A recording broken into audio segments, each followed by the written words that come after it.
And actually, the isomonodromy problem in question now arises as a quantization, certain quantization of the isospectral problem of the Hitch energy system. So that's how the Ford-N equals to gauge theory gets involved into the story. So the question is how we can use this connection and do certain use this gauge theory knowledge to draw certain non-trivial consequences in the isomonodromy side. That's the aim. So in this talk, I will present how n equals 2 gauge theories provide solutions to isomonodromy problem. In particular, I will talk about certain operations that exist in the gauge theory side, inserting certain surface defects. And also we will think about modifying the space-time a little bit. So we will blow up the space-time and without affecting the partition function. And that will actually play a crucial role in solving the isomonodromy problem. Okay, so, and I wrote down some papers which share similar philosophy that approaches the isomonodromy problem from the gauge theory or two-dimensional CFT. Of course, this cannot be the full list of the papers, but I wanted to give you some sense. Okay, let's start from the Fuchsian systems defined on the Riemann surface. So throughout the talk, my Riemann surface will be always the sphere CP1 with the punctures located at Z1, Z2, and so on to Zn. And the Fuchsian system is a system of linear differential equations of this form. So we have this y derivative of phi is equal to minus a phi. This a is 2x2 matrix with simple poles at the punctures. So they have simple poles at zi's, and each residue is a 2x2 matrix, or it's an element in the real algebra SF2. More specifically, it's a semi-simple conjugacy classes. It's in the semi-simple conjugacy classes, or in other words, I fixed the eigenvalues to be plus and minus theta I, where theta I is a non-zero complex number. And these conjugacy classes are symplectic leaves for the Poisson structure for the Lie algebra. So they are symplectic manifold, holomorphic symplectic manifold. And also I impose additional constraint that the sum of all the AIs to be 0. That's imposed to guarantee there's no pole, there's no additional singularity at the infinity. So now the data that defines a Fuchsian system is the position of the punctures, and this matrix is AI. As I said, I impose this constraint and I divide by the overall conjugation. It's a simple count to count the dimension, and the dimension turns out to be 2 times n minus 1, n minus 3. And this is a symplectic quotient of the mother space, which is just a product of the semi-simple conjugacy classes. And we have this the same Poisson structure induced on it. Okay, so that's the Fuchsian system. Now, for a given Fuchsian system, we are interested in the monodromies of the Fuchsian system. What's the monodromy? So monodromy is for a given loop in the Riemann surface. So it's an element of pi1c. We think about the solutions of the Fuchsian system. Then we take the analytic continuation along this path, then come back to its original position. Then the solution doesn't come back to itself in general, because the solution is not a global function on the Riemann surface. So that's how we define the monodromy. So in other words, for each Fuchsian system, we define the monodromy. So we can define the map M, the monodromy map M, which eats a Fuchsian system and spits out the monodromy data. The monodromy data is valued in the space of the representations of pi1c into the Lie group SF2C.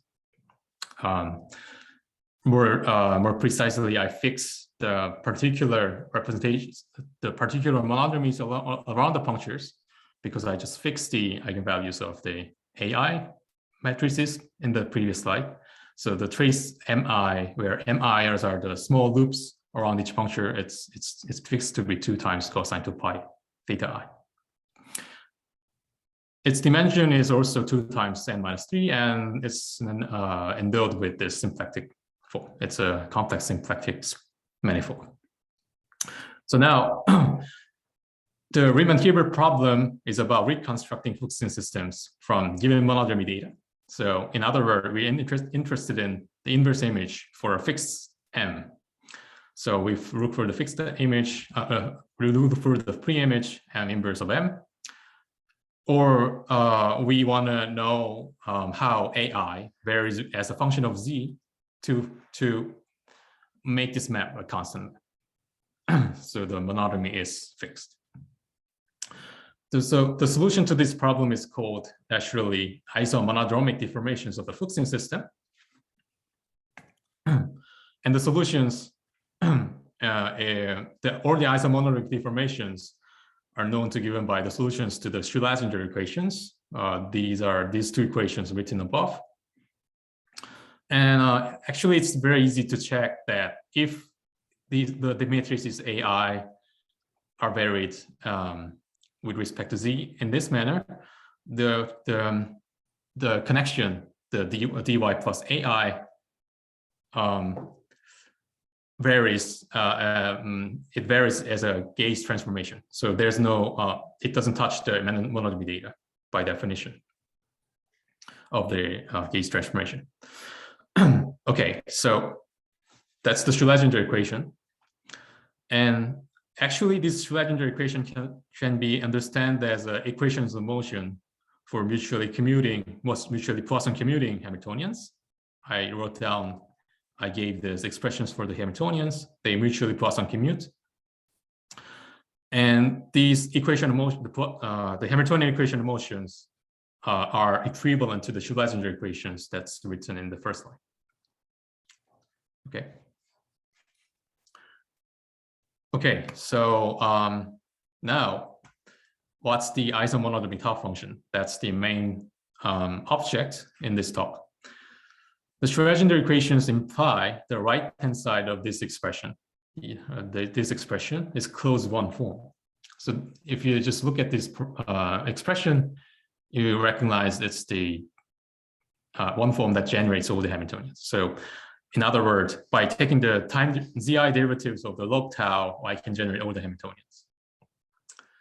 Okay, and there have been many studies, many works relevant to the properties of this tau function, especially by Sato, Miwa, Jimbo, and Ueno. All right, now the statement that we are interested in about this tau function is the following. That's the Kyiv formula, the title of this workshop. And the statement is that this tau function can be written as a certain infinite sum of gauge theory partition functions. So if you look at this formula, this Z is certain gauge theory partition functions, and its arguments are shifted by some integers. And it's summed, all of them are summed in this infinite numbers of shifts, integer shifts, with the weights of exponential k times beta, where so alpha and beta has some meaning in the monodromy side. Okay, so first of all, which kind of gauge theory it is? It is 4-dimensional n equals 2 theory of class S, also not surprisingly associated to the Riemann surface C that we started with. And this theory is nothing but a linear quiver gauge theory in certain coupling regime. So if you're familiar with the n equals 2 quiver, it's like this circle denotes the gauge node, and this square denotes the fundamental hypermultiplets and anti-fundamental hypermultiplets, and the edge between the nodes denotes the bifundamental hypermultiplets that connects the 2 gauge nodes. So this is certain gauge theory. And also, what are the dictionaries of the gauge theory parameters and tau parameters in the tau function? the monodromy parameters at the punctures or the theta parameters are identified with the mass parameters of the gauge theory. And the alpha and beta parameters, they turn out to be the Darboux coordinates on the monodromy space. And if you see here, half of them are identified what is called the Coulomb moduli of the gauge theory, which are shifted by this integer k. Well, the other half, beta, it's not very clear here. And actually, one of the goals of this talk is to give the gauge theoretical meaning of this beta. And also this infinite numbers of shifts and the sum. The meaning of sum will be interpreted in the physical context. Okay, so now if with the knowledge of the AGT correspondence, we can view this partition function Z as a Liouville conformer block. And in fact, using the fact, this statement was proven by leveraging some certain CFT techniques like inserting degenerate fields and using crossing symmetry. But still, we want to have certain gauge theoretical derivation of this formula. And in particular, the focus is again to correctly interpret this infinite sum with proper beta quantity interpreted in gauge theory parameters. Okay, so that's the goal. And in this slide, I will just present. I just present the simple fact that in the special case of 4 punctures, the Schrödinger equation boils down to the span level 6. It's a well-known fact. Now, before going into the gauge theory argument, I will slightly change the gear and introduce another connection with the 2D CFT to the isomonodromy problem. And seemingly they are unrelated, but they become 2 different puzzles that can be put together from the gauge theory operations. I'll talk about it later. But let's talk about the alpine algebra SL2 hat with the level complex number k. We can view it as a current algebra with J, the current J, with this kind of OPE. So this K is the level, and FABC is the structure constant of the SL2. All right, and we consider the primary vertex operators for this VOA. It has these kind of OPE where these T's are a certain SL2 representations of SL2 generators on the ith module. So we represent these SL2 generators in terms of the differential operators with the variable gammas.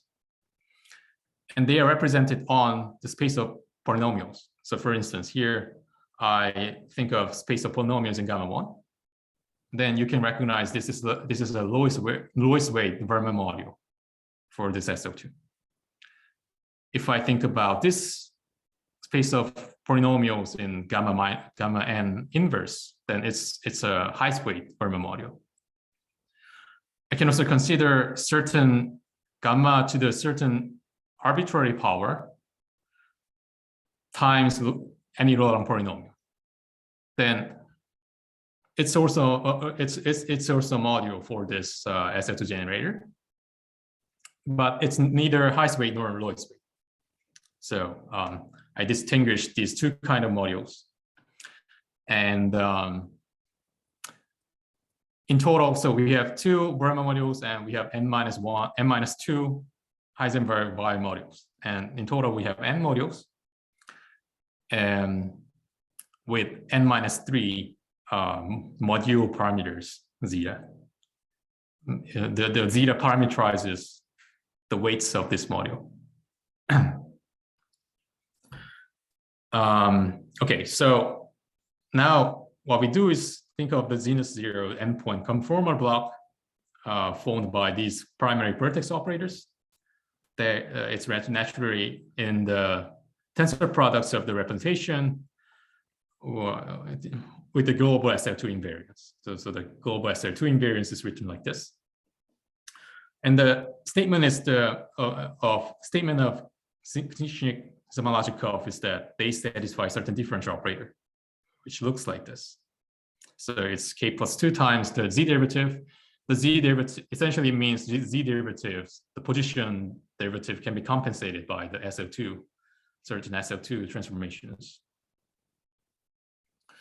You may recognize this Hamiltonian already look like very much alike with the Hamiltonians that we just saw in the isomonodromy problem.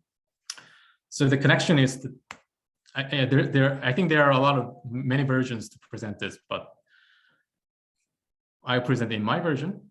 So the connection is to take the classical limit where this kappa or k plus 2 goes to infinity.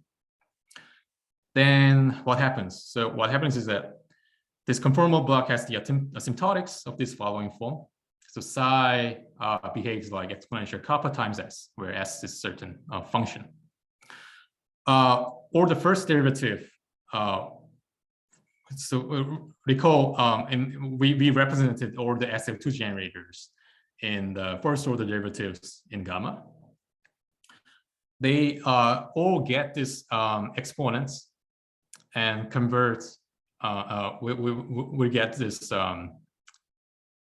We'll create this dAs over d gamma I. I'll call them conjugate momentum.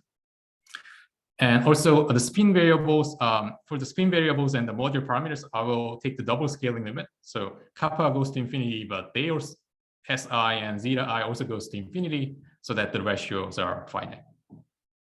So then what happens? The SL2 generators essentially goes to now. So these differential operators Ti's goes to some number. So they become a number AI. And I can form them into this 2x2 matrix form. And the global SL2 invariance constraint becomes exactly this constraint that we have seen before for no singularity at infinity. So what KZ equation becomes is the Hamilton-Jacobi equation for the isomonodromic deformation. So if I go back one slide before, I just take the leading piece of this equation in the limit, then I get this Hamilton-Jacobi equation for the isomonodromic deformations. Okay. Any questions?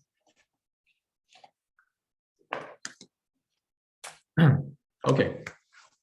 So far, we have seen two seemingly different approaches to isomonodromy problem. Later was the Hamilton-Jacobi potential that comes from the affine algebra conformal block. So we took the classical limit or the center charge going to 0 limit of the endpoint SO2 hat conformal block. But before we have seen this tau function, which is the generating function of the order Hamiltonians, they arose as the infinite sum of the C equals 1 limit of endpoint Virasoro conformal blocks. So, and if you just look at this equation, they look really similar. I mean, I'm taking the zero derivative, the time derivative. I have roughly the Hamiltonian. Of course, here I'm evaluating the Hamiltonians at the isomonodromy flow, and here whether I use this equation to drive the equations of motions for the gammas. Anyway, I take the z derivatives to log tau, then I get h. I take the zi derivatives for this function s, then I get the Hamiltonian. So they look similar, but the contexts are very different because on the left-hand side, I'm taking the classical limit of SL2 hat conformal block, and on the right-hand side, I am taking C equal to 1 limit for the endpoint Virasoro conformal block. So what's happening? How do we reconcile this conflict between two approaches to the isomonodromic problem. So that's how the n equals 2 class-S gauge theory comes in. It provides a context in which the two pieces are put together. And important ingredients will be FBPS intersecting surface defects and Blowup operation. Okay. Okay. So let's go into the class-S theories. So class-S theory is defined to be 6-dimensional as 0,2 theory compactified on the Riemann surface C. And let me record you, the Riemann surface C is the sphere wave punctures. And at the punctures, so the what's the puncture in the language of the 6D theory? So they are codimension 2 defects placed on C2 times the positions Zi. So if you're familiar with the M-brane engineering of the class-S theory, we think about a stack of M5 branes that spans 0, 1, 2, 3, 4, and 10, where 4 and 10 is the Riemann surface C. So 0, 1, 2, 3 would be the 4-dimensional word volume of the n equals 2 theory. And the punctures are nothing but additional M5 branes that's placed on 0, 1, 2, 3, and 5, 6. So yeah, in the 6-dimensional point of view, they look like 4-dimensional defects. And yeah, that's what it is. So let's depict the 6-dimensional word volume. So the left-hand side is the C2. The picture on the right is the Riemann surface, the sphere with n punctures. And so this is actually how the AGT AGT was first discovered. So on the picture on the left, we have certain gauge theory with this contents, and we compute the partition function on the omega deformed C2. And then on the picture on the right, we have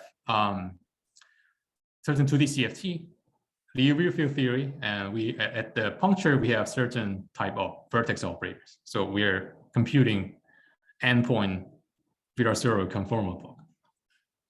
And I wrote down the dictionaries, especially how the omega deformation parameters are identified with the coupling constant and the h bar, the Planck constant of the CFT.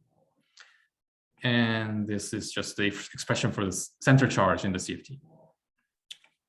Okay.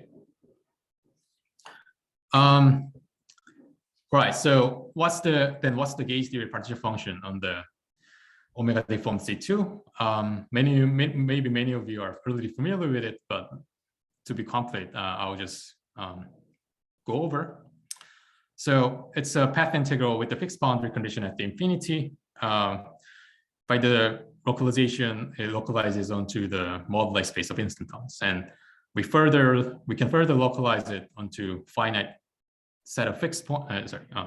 Not finite, discrete fixed points on the moduli space of instantons, where we have an action of the global symmetries on the moduli space of instantons, and we just count the fixed points on the instant moduli spaces. So this partition function depends on those the equivariant parameters that are related to the global symmetries. So for the space-time isometry, we turn on omega background parameters, epsilon1 and epsilon2. For the global gauge symmetry, we turn on the Coulomb moduli. For the flavor symmetry, which rotates the hypermultiplets, we turn on the masses. So these are the meaning of the parameters in the gauge theory side. And the Qs are the gauge couplings.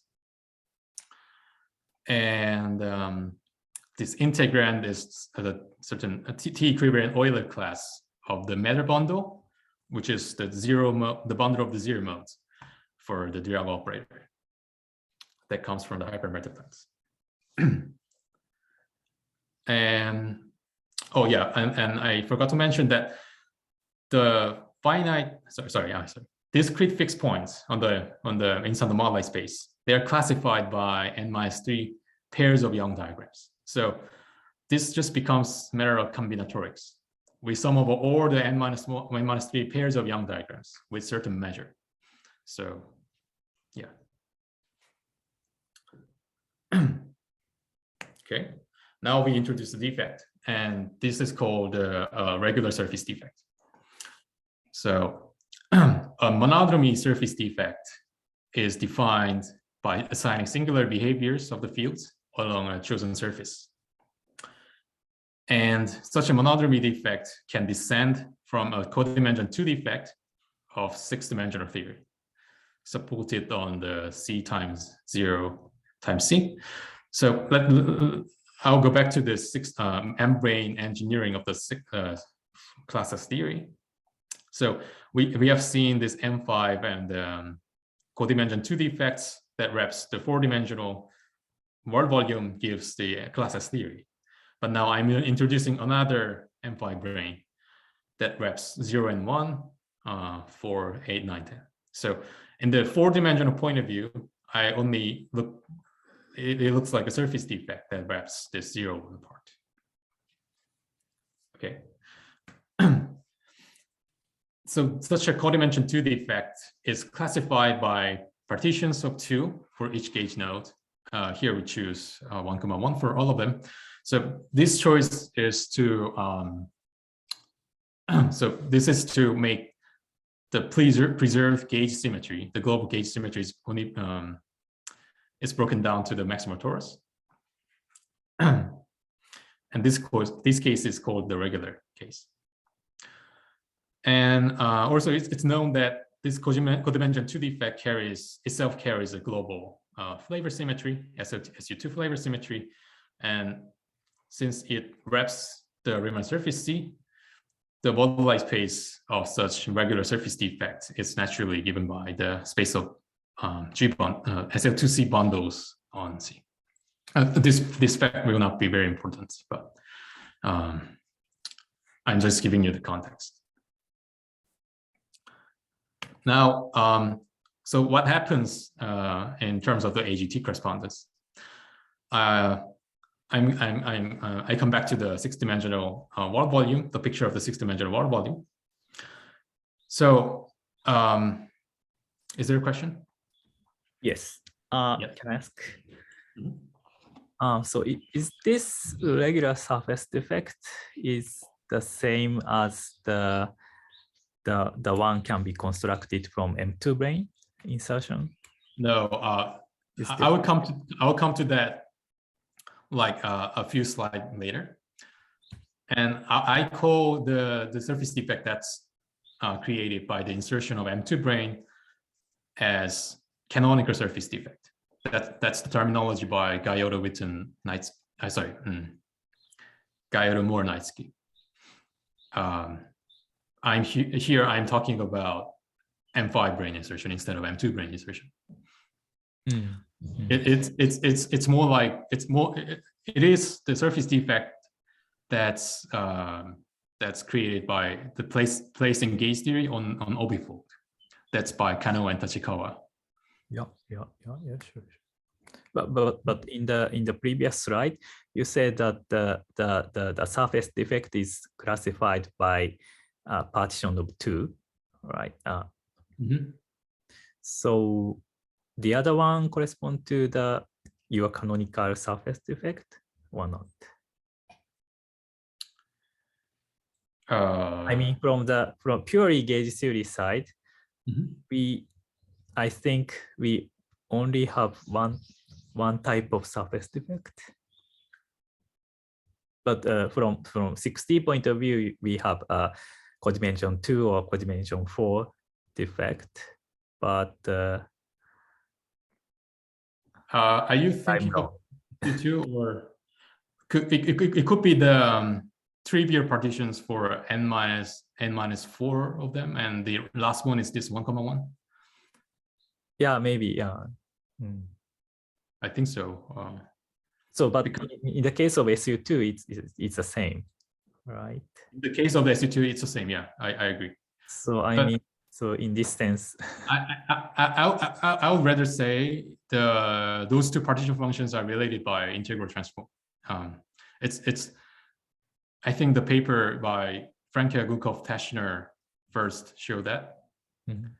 And there's also, I think there's also gauge. So they argued it from the CFT perspective, because one is the K's equation and the other is a BP's equation for the Wheeler-Buick conformal block.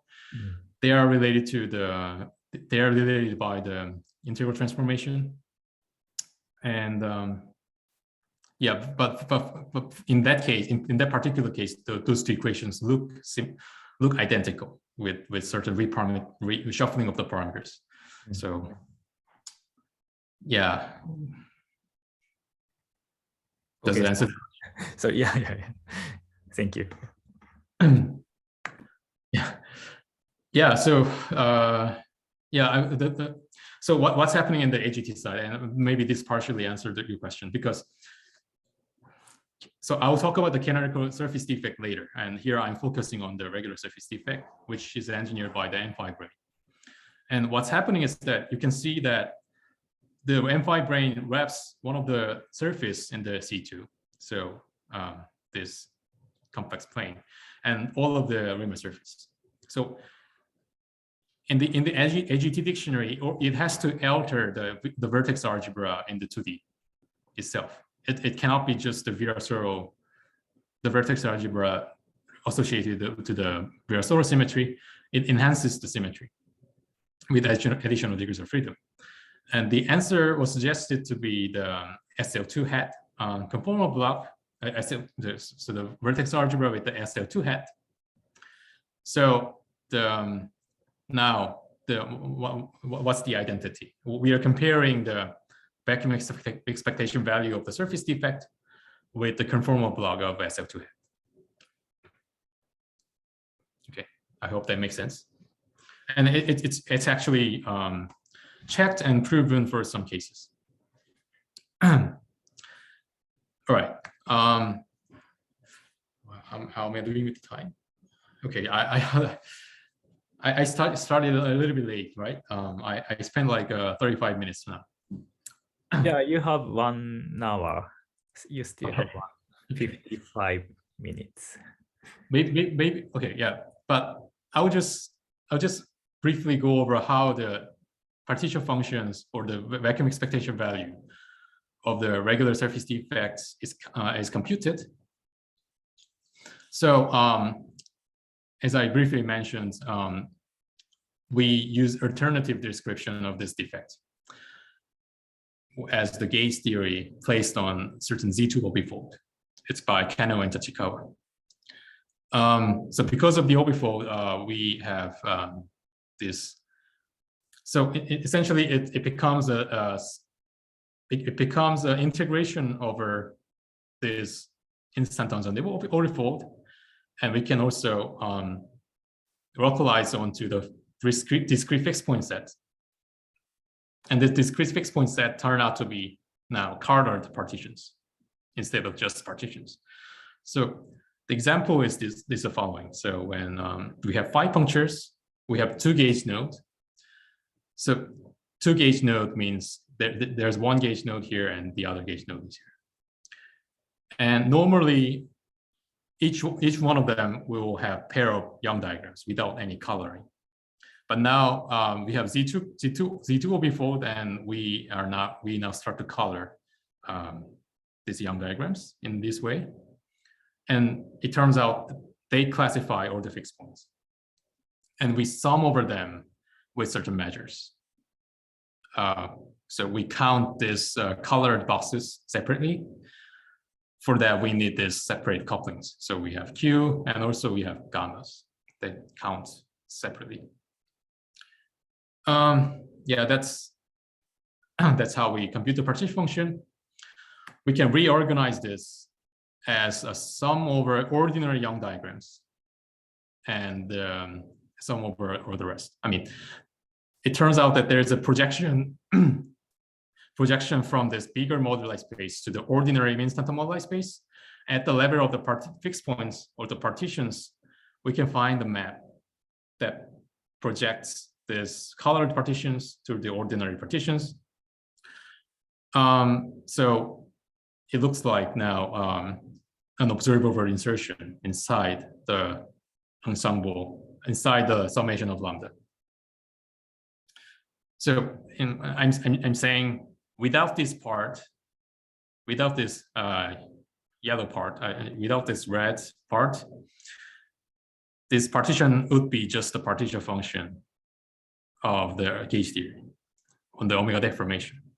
But now we are inserting this factor that comes from the surface defect. So it can be interpreted as a web of this observable D. Okay, so I just briefly introduced how the instant accounting is done in this context. Now, so the KZ equation, how the KZ equation comes into this context. We are claiming this partition function is the same as the conformal block of the SF2 hat. So they had to satisfy the Knizhnik-Zamolodchikov equation.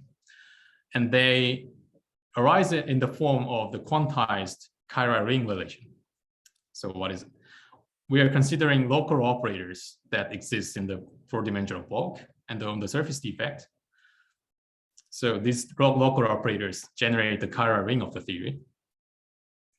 And it's not freely generated, but these local operators are subject to constraints which are called chiral ring equations. With the omega deformation, with the omega background, it's in some sense quantized into differential equations. So and this differential equation is what KZ equation is in the context of the gauge theory. So this is the quantized chiral ring relation satisfied by the surface defect partition function psi. And now we can give the dictionary of the parameters. So the level in the CFT side is interpreted as is identified with the ratio of the two omega deformation parameters. Spins, which determine the representations of the SL2, they are determined by the hypermultiplied masses. And also the module parameter that I called zeta, they are identified with the Coulomb moduli. The spin variables, which represented the SL2 generators as a differential operators, they are identified with the surface defect parameters. And finally, the position of the vertex operators, they are the gauge couplings. Can I ask a question? Yes. So for you, spins are continuous variables? Can you say it again for me? Spins are continuous variables in here? Spins are just any complex number, yes. Complex numbers, I see. So then are you considering infinite dimensional representations of SL2? That's correct. Okay, thank you. Let me go back to that slide. So I was talking about the Riemann modules, which are infinite dimensional, but yes, they are lowest weight or highest weight. But there are even stranger modules, which are neither highest weight nor lowest weight. Yes. I call it Heisenberg Y modules. Okay. Yeah. Thank you. Okay, so that's the dictionary of gauge theory and the 2D CFT with the SL2 hat. So the question, so the statement is that this differential equation that encodes all the chiral ring relations or just a subset? Subsector, because I see. No, sorry. In the rank 1 case, it's all, I think. But I was having in mind higher rank cases. In the higher rank cases, we would have I don't know. I don't know how I should call them, but higher rank version of this KZ-like equations. I see. Well, I see.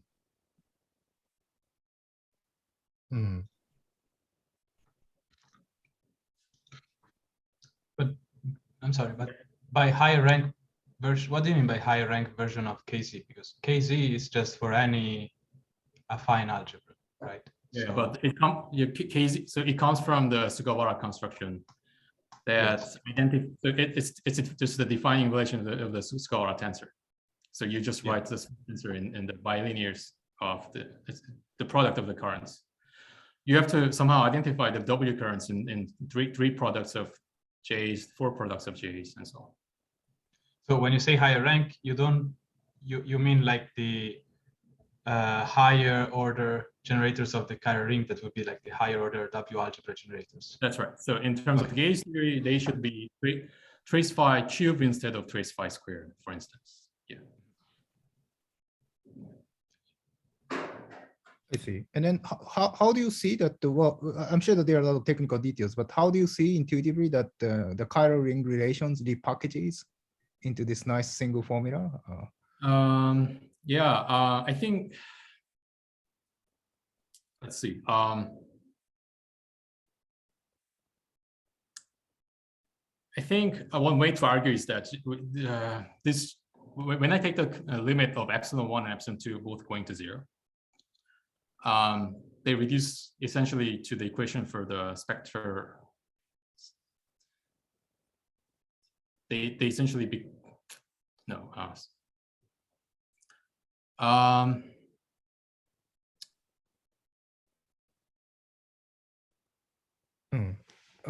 Okay, yeah, I can check out the paper myself, but yes. Okay.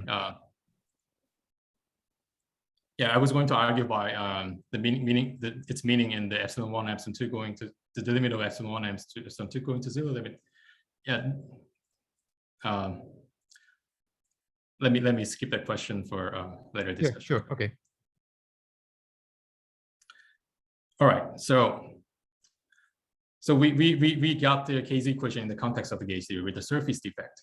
And remember, we used this KZ equation to get to the isomonodromy problem.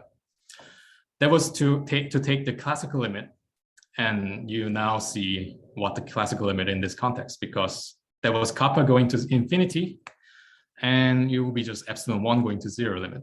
And sometimes that's called the Nekrasov-Shadashvili limit. So what's happening in this limit? So when epsilon 1 goes to 0, we just turn off the equilibrium parameter associated to the isometry of one of the planes, one of the complex planes. So the theory now is effectively described by the two-dimensional theory on this plane, on the plane that on which the surface defect lies on, right? Now, so this theory will be effectively described by the effective twisted superpotential, and that I will call S. How to compute this? I start from the partition function with the generic omega deformation, omega background parameter, and I take this asymptotics. Right. So yeah, so I'm saying that this effective twisted superpotential is what Hamilton-Jacobi potential is. Remember, we take the classical limit to the KZ equation, we got the Hamilton-Jacobi equation for the isomonodromy problem, with this function S being the Hamilton-Jacobi potential. Okay. Okay, good. So that's how the surface defect, the gauge theory with the surface defect, say something about this isomonodromy problem. Then how do we connect this? How do we use this fact to get to the Kyiv formula? For that, we have to use the Blowup. Let me briefly remind you what the Blowup is for the gauge theory partition functions.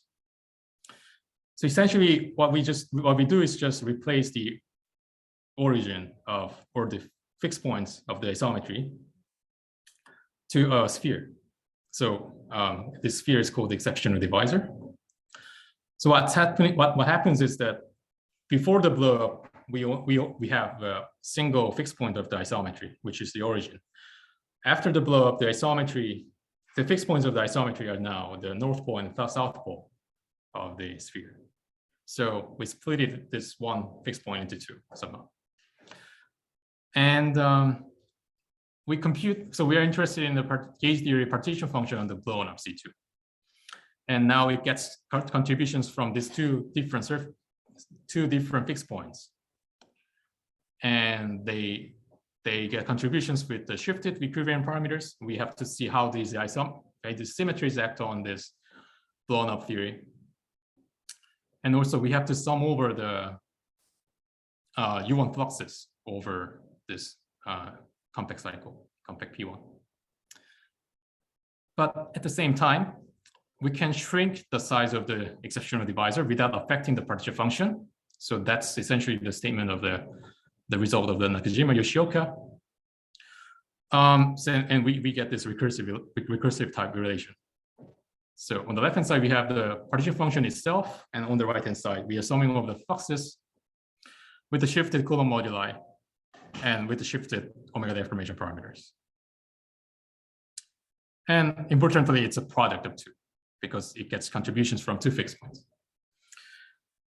Right, and you may recognize here that if I take epsilon 1 to 0 limit, the left-hand side, I'll just get the asymptotics in the epsilon 1 to 0. And the first factor in the right-hand side, I also get the asymptotics. But the second factor here, you see that the first omega deformation parameter becomes minus epsilon 2. And the second omega deformation remains to be epsilon 2. So it becomes the self-dual omega deformation. So that's the connection. But to exactly state this statement, I need one more ingredient, which is the surface defect. That's why I went to the surface defect, the regular monodromy surface defect. So we now think about the configuration where we have surface defect on the Z1 plane and blow up the origin. We suggest, by the same argument, we suggest the new blow formula for this partition, which for this partition function, but now it relates two different kinds of partition functions. Because on the left-hand side, so here the left-hand side is the partition function of the picture on the right. The right-hand side is the partition function for the picture on the left. So on the left-hand side, we just have the partition function for the surface defect. But on the right-hand side, we have a product of two contributions, where one of them is surface defect partition function, because at this fixed point, we have this surface defect. Let's say this is a null pole. But at the south pole, we don't see the surface defect, and it's just an ordinary Nekrasov function without the surface defect. So it's Z instead of psi, right? So this is, it looks similar, but it's very, very different because it relates psi and Z. Okay, so now the idea is to take epsilon 1 to 0 limit of this identity. Okay. Can I ask a question? Yes. Sorry. Yeah, so in these Blowup equations, Blowup formulas, is there a hidden dependence on stability parameters? In other words, are there word crossing phenomena? So I think the statement is that if there's no word crossing, I can use this identity, right? If there's no word crossing, this identity holds. Mm-hmm. That's what happened for the usual Z partition functions, and I'm not proving this identity at all. I'm just arguing from the physics argument. Yeah, I'm not mathematically formulate this identity nor prove this identity. Mm-hmm. But in no case it is proven, or is there some case where it is proven? No. Okay. But what about this? Like the older works from CFT point of view, like Bernstein, Fagin, Litvinov, where they do this by decomposing Kachmudi representation. As far as I know, they talk about the blowups, but they use the blow formulas for Z's only, but not for size. Please correct me. This is a paper from 2013, which is like coupling of two conformal field theories. And it's about the decomposition of SLN hat conformal blocks into Virasoro and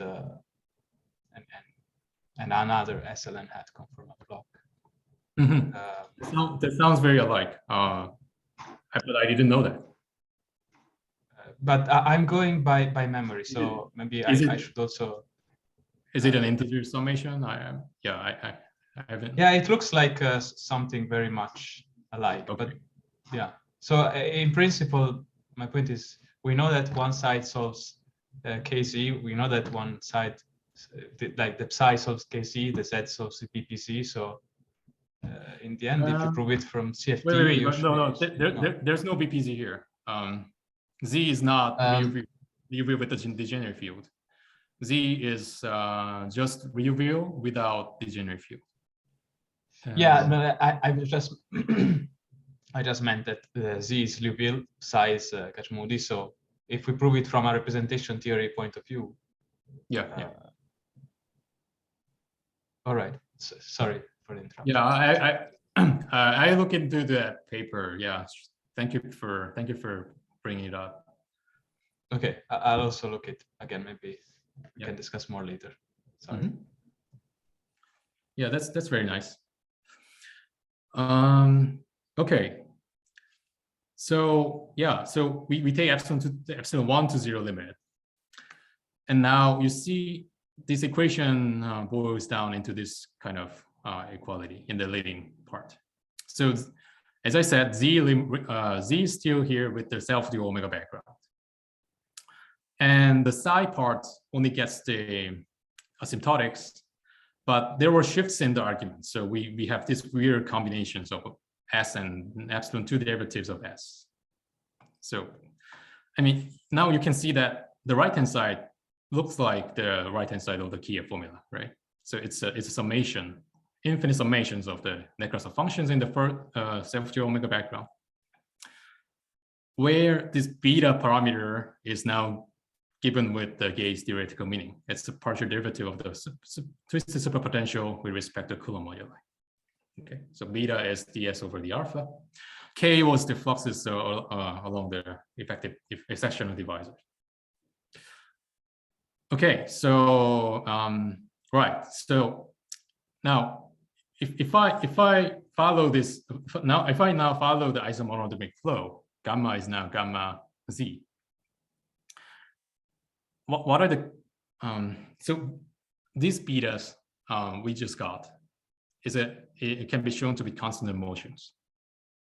So I just compute this the z derivative, knowing that the S is the Hamilton-Jacobi potential, and knowing that gamma follows the isomonodromic flow, which is given by the equation of motion.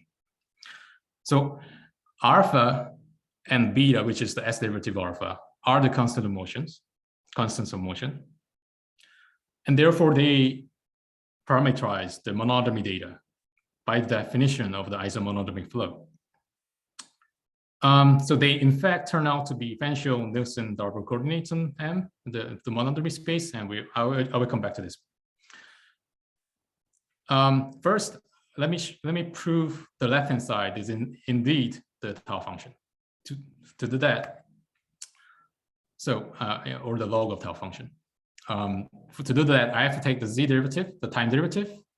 So I just wanted to be explicit. It can be done. Again, using the fact that S is the Hamilton-Jacobi potential, and using the equation of motions here and there, it boils down to this loss equality. Okay, so it's almost there. So for these Hamiltonians, HI has three kinds of terms. First type is quadratic in momenta. Second type is linear in both momenta and the monodromy parameter theta. Third type is quadratic in monodromy parameters theta. So if you just think about it, the terms quadratic in momenta is invariant in this operation, because from this first term I have two, vector of 2, and there's -1. The second type of term also are invariant, because I have +1 from here and +1 from here, and there's also -1. And lastly, the same. It's invariant. So I get the Hamiltonian evaluated the isomonodromic flow. So this is the tau function because it generates all the Hamiltonians. So given the new Blowup formula, we get the Kyiv formula. So in this sense, the new Blowup formula in the presence of the surface defect is a quantization, or the epsilon 1 non-zero deformation of the Kyiv formula. Okay. Okay, I have. I think I'm left with like 5 minutes or so. Let me come back to this question of what alpha and beta parameters are. I told you those are the constants of motion, so they have parameterized the monodromy space. But to really show their Fuchsian Darboux coordinates, sorry, first let me mention that I will show alpha and beta are Fuchsian Darboux coordinates. So since the momenta is given by the gamma derivatives of the potential S and beta is given by the alpha derivative of the potential, S is also the generating function of the symplectomorphism from between these two spaces. So remember this Mn was the space of the matrices AI, and this is the monodromy space. And S, which is the effective twist-disciple potential, can be also be viewed as a generating function of the symplectomorphism. Right. So to really show this, I really have to compute the monodromy of the Fuchsian system. Then I really have to construct the Fuchsian system and its solution in the gauge theory context. And that's why I need the intersecting surface defects. I'll come into that now. Kazunobu asked me about the M2 brane insertion, and I'm going into that right now. I call it canonical surface defect following the terminology of Gaillard, Moore, and Knizhnik.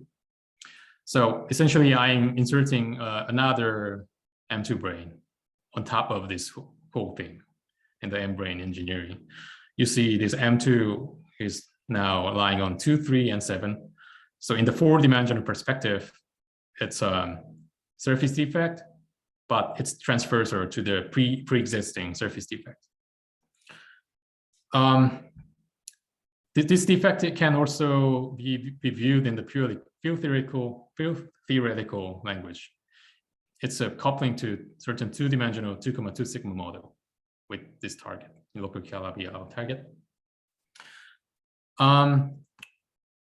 So let's think about its meaning in the AGT sense. I brought back this 6-dimensional wall volume picture. Remember, this green line was the M5 brane, which engineered the regular surface defect. So it altered the vertex algebra to the one associated to the SL2 hat. And now this M2 brane wraps the other complex plane here, but it's located at a point in the Riemann surface. So it should be a special type of vertex operator of this vertex algebra. So it turns out that it's finite dimensional, so spin 1/2 2-dimensional module. So it's a vertex operator that's associated with the 2-dimensional module. In that sense, it's degenerate. It is a degenerate vertex operator. How do we confirm that? We again look at the partition function. So we computed the partition function, and now it's because of the 2 surface defect, it becomes a correlation function of 2 observables. So this yellow part is the contributions from this additional surface defect, where I wrote down the exact expressions for the 4 punctures case. So I have to take a certain sum over integral lattice, where this choice of the integral lattice corresponds to the choice of the 2D vacuum. For instance, I can choose such integral lattice, and then the summation truncates to the semi-infinite summation instead of summation over all the integers. It may not look familiar, but you can see that in the limit where I turn off the coupling to the bulk theory, it becomes just the 2f1 Euler hypergeometry function. And what's the Euler hypergeometry function? If you're familiar with the localization of the 2D 2,2 theory, it turns out that you can recognize it's a vortex partition function of the defect theory that I described earlier. So by turning on the bulk coupling, there are more terms coming from the interactions between the bulk and the surface. Yeah, so that's the partition function. And it turns out that I can also address with a certain local observable at the intersection. I will not tell you, I will not go into the detail, but I can form a certain 2x1 vector, these two correlation functions. And the reason why I do that is that the quantized chiral ring equations are nicely written in this form. So they're now given by the 5-point case equation, where the fifth vertex operator is degenerate vertex operator. So the first equation looks very much similar to the previous one, but I have this third term coming from the fifth module. And we have another equation that starts with the y derivative. So now I will take the classical limit, or the Nekrasov-Shalashvili limit, epsilon 1 going to 0 limit in this for this partition function. Then in this limit, the theory again localizes onto this effective 2D theory. Since the first surface defect is non-compact in this first, it wraps the first complex plane, so it's non-compact there. So it contributes to the effective twisted superpotential, to the singular part of the partition function. But the additional surface defect, the yellow one, looks like a local observable here. So it only contributes to the regular part, chi here. So this chi has the y dependence, but this s is the same as the previous case. So now with this asymptotics, I take the epsilon 1 to 0 limit to these two equations. From the first equation, I recover the Hamilton-Jacobi equation because the third term drops out. You can see the third term drops out. And the second equation gives new equation. And remember, this Ti essentially became the matrices, the elements of the 2x2 matrix AI. It becomes precisely this the differential equation for the Fuchsian system, and chi gives the solutions to this differential equation. So in other words, using this intersecting surface defect configuration, we constructed the Fuchsian system and the solution chi. Okay, so the idea is the following. So using this fact, we can compute the monodromy because we constructed the solution, it's chi.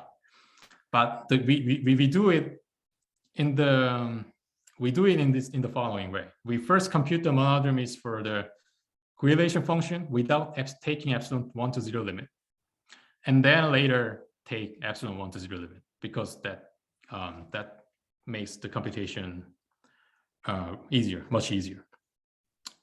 Let me illustrate the simplest example where we have 4 punctures. So this is the picture of the 4 punctured Riemann sphere. We have 2 independent cycles. I call it A cycle and the B cycle. And for this intersecting surface defect partition function, we have 3 different convergence domains, depending on the relative position of y with respect to 0, 1, and infinity. Y could be in between 0 and q, in between q and 1, or it could be larger than 1, right? So the A cycle, let's start from the A cycle. A cycle remains in the convergence domain in the middle. So it's very easy to compute it using the partition function that's convergent in this domain. And it's immediate to compute in the trace of the monodromy in the gauge theory parameter. It's given in this -2 times cosine 2 pi alpha. The B monodromy is more involved because the B monodromy passes through all the convergence domains, as you see here. So we have to know how they analytically continue across these domains. And so you can do that as now I will explain. For instance, let's start from this domain where y is bigger than 1. There are 2 solutions in this domain, and we want to analytically continue the solutions across to the different domain where y is in between q and 1. We can use the expressions for the partition function as sum over Young diagrams and turn it into a counter integral of this kind of integrand. So there, you remember there was a summation over semi-infinite integral lattice, and I converted it into a counter integral using the fact that gamma functions has poles, simple poles, semi-infinite rays of simple poles. And I write out this integrand q, and it becomes this form. So where are the poles? Where are the simple poles of this integrand? I first have the semi-infinite rays of simple poles from the first gamma functions. That's drawn these poles on the right, the poles that grow to the right. I also have semi-infinite rays of simple poles from these 2 gamma functions in the numerator. But that grows in the opposite directions. That grows to the left. It starts from a certain point and it goes to the minus infinity. So the idea is that I chose this contour C in this way because when y is bigger than 1, I can close this contour in this way because the integral along this yellow line converges to 0 given that y is bigger than 1 if I make the radius bigger and bigger. But now we are interested in the analytic continuation where y is in between q and 1, and we can close the contour in the other way using this blue line. So the integral along the blue line turns out to converge to 0, given that y is in between q and 1. So then we see that it becomes a sum over 2 infinite rays of poles. I mean the residues from those poles. So and each ray gives 1 solution to the case equation, and that's how we get the connection matrix C infinity, for instance. So by doing this kind of analytic continuation all the way, we compute the trace of B monodromy, and this is the final result, where we have this ds over d alpha and the exponent, and let's recall this is nothing but the beta. So, and we just see this is the defining equations for the Fuchsian-Nielsen diagonal coordinates on this monodromy space. So that's the proof of the statement that alpha and beta are the diagonal coordinates of Fuchsian-Nielsen type. Okay, that's all for my talk. Let me close with the question that was already raised during the talk. So how do we mathematically formulate this monodromy defect on the blowup? How do we prove it in the way of Nakajima and Yoshioka? So there are several consistency checks, and we strongly believe it, and it will be nice to have the proof.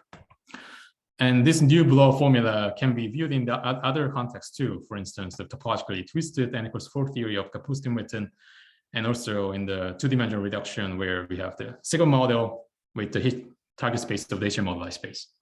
So this is like a new interpretation of the AGT correspondence. So where we have the sigma model with joined boundaries conditions.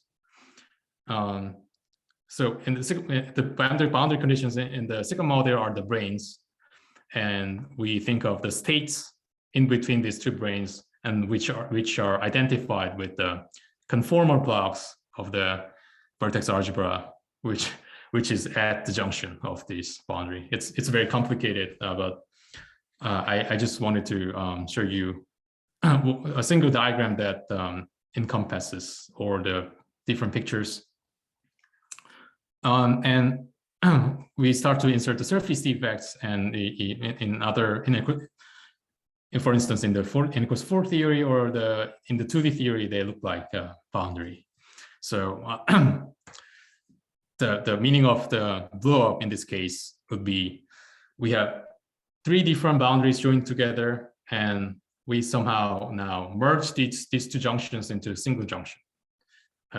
In the paper of Frankel and Gaiotto, they call it composition of junctions.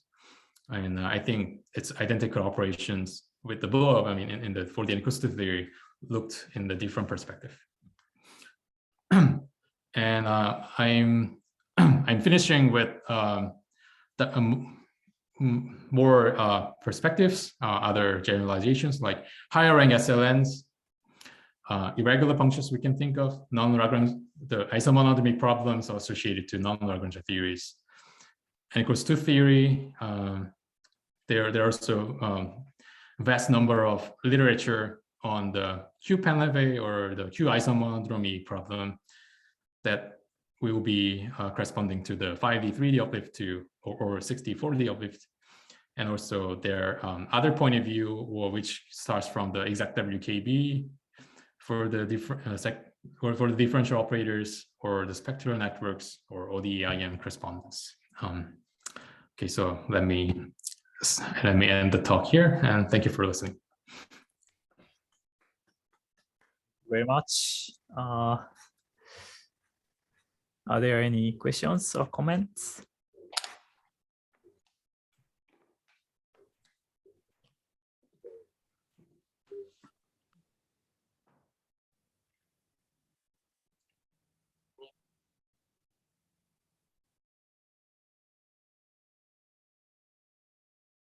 Hello. Yes. Hi. Hi. Hi.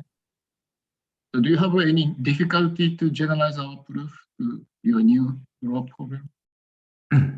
So I think I have to start from your Kyiv description of the instanton moduli space on the blow-up C2. And I have to implement this OB forwarding action, in this case, certain Z2 action on this Kyiv. Is it norm to norm? I don't know how to do that. You don't know. I don't know how to do that. I mean, I'm just guessing it would be a possible way to drive such a blow-up formula. Okay. So maybe naively, like a group action in our description. Sorry, I couldn't hear your last. So maybe naively, imagine that you consider the finite cyclic group action on our description. So doesn't it new modular space? Maybe you surface of that is a little delicate, so it should not be surface exceptional divisor. So it sits only on the inverse image axis. So we must be able about the cyclic group action. Yeah, it could be.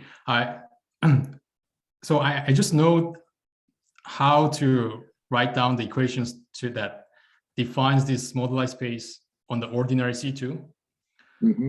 But that construction comes from this writing down this AD-Chain equation and properly give Z2 actions on the spaces.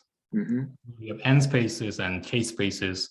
We give certain Z2 action, and so these spaces are decomposed into those colors, 0 color and 1 color, and we just project onto the 0 color. For instance, the character of the tangent bundle, we can just project out to the 0 color part. That's how we construct the moduli space. Now, so then, naively you can just I saw in your paper you have these Kyiv descriptions for the instantons on the blown up C2, and now I was thinking maybe we have to implement the Z2 actions for these Mhm. new n spaces and k spaces. Yeah, but that's my guess. Okay.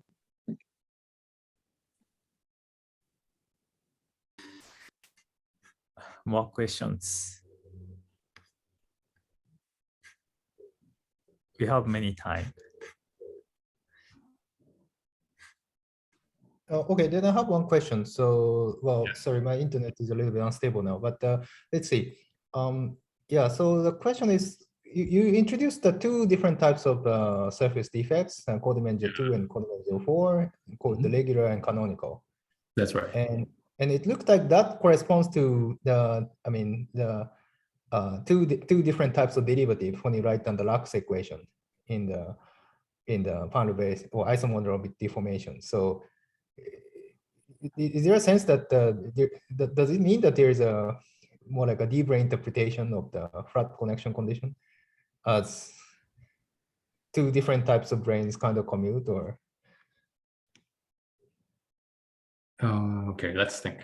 You are not suggesting that type of direct interpretation, but it sounded like that. Yeah, so, okay, let me rephrase. So I don't, maybe this is a question. So the question was about, we are introducing two different surface defects, and one of them has the parameters which has to do with the gamma. So the gamma was the defect parameters that realizes the SL2 generators, SL2 representations. So gamma is in secret here, so TAIs. And on the other hand, we are introducing another surface defect on the other plane, which has the defect parameter y.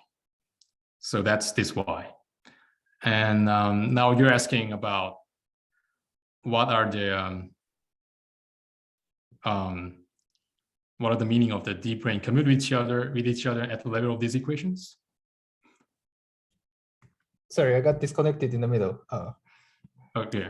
I was asking that, yeah, your question is about, sorry.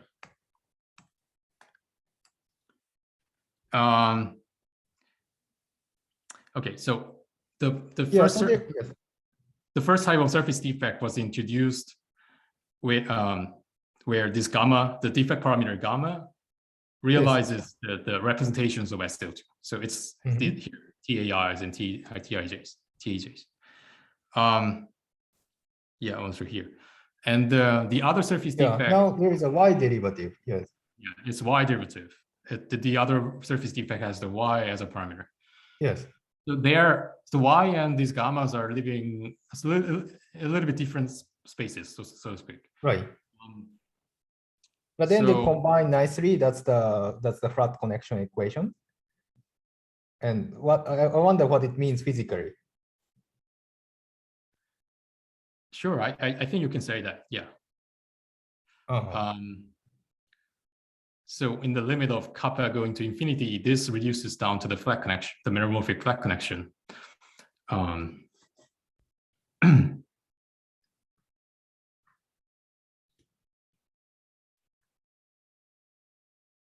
see. Okay, I will ask you later. Sorry, my internet is a little bit unstable now somehow. Yeah. So, more questions?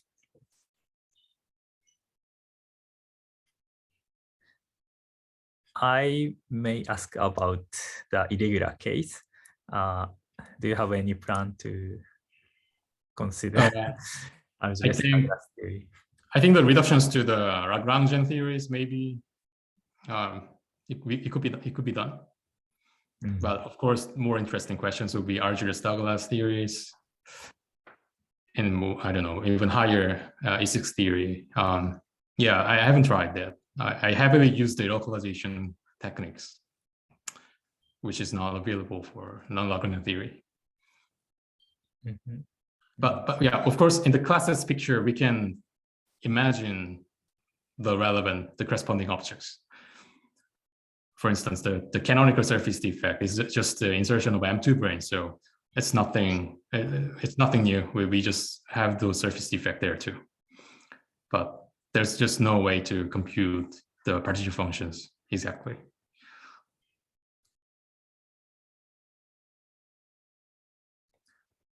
Yeah.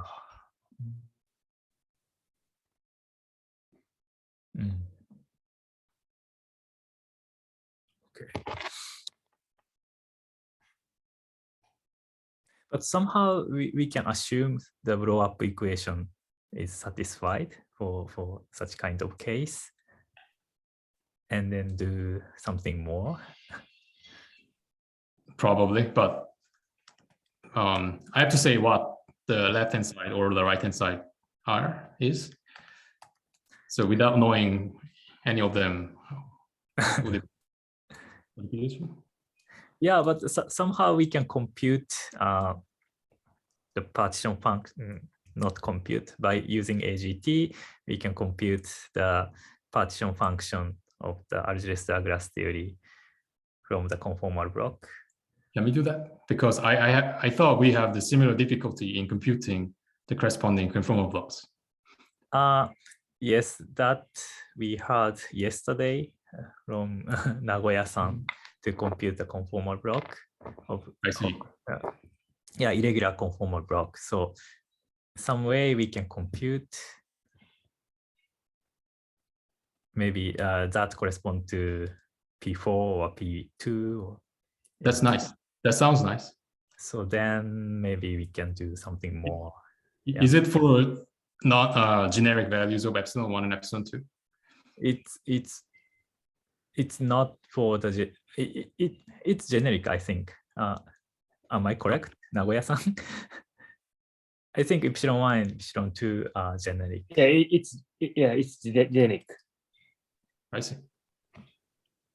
Yeah, so I thought we can do more to this direction. Yeah.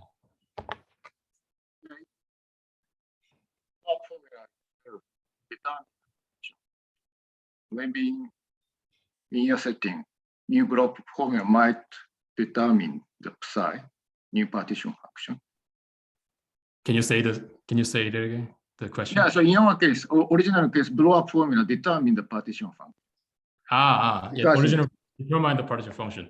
So maybe Algiers-Douglas theory, maybe if you write on the blow-up formula, it might also compute partition function.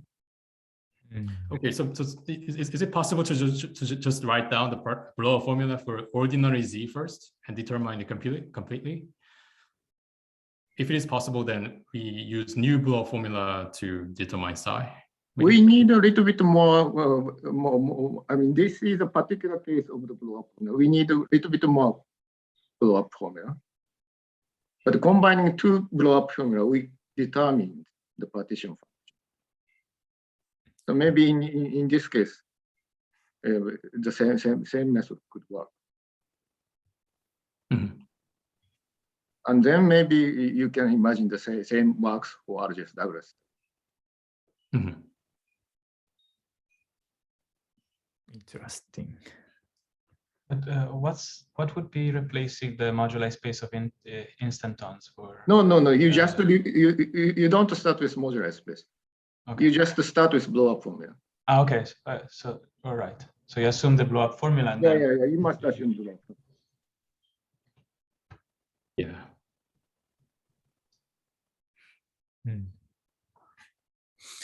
So questions, comments?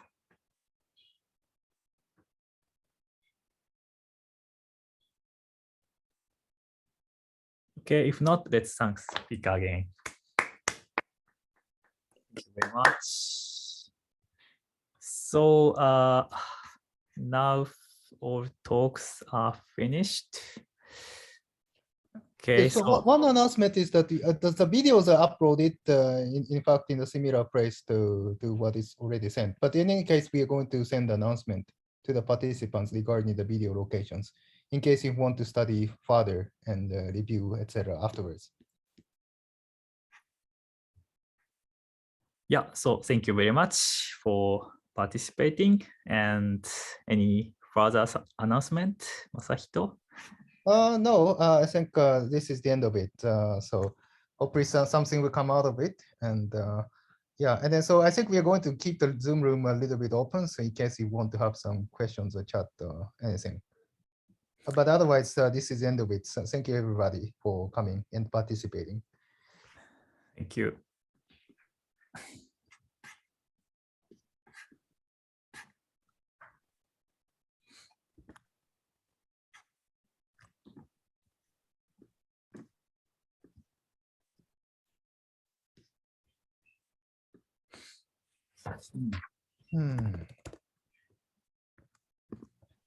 Recording. Stop recording.